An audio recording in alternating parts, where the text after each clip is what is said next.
أعوذ بالله من الشيطان الرجيم. بسم الله الرحمن الرحيم. قل أعوذ برب الناس،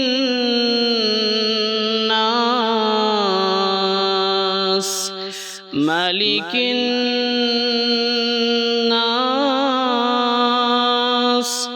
إله الناس،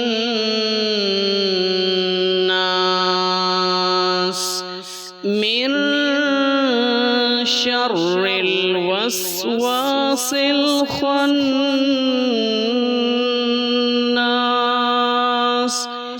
الذي يوسوس في صدور الناس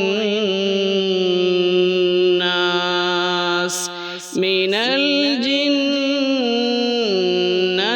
والناس.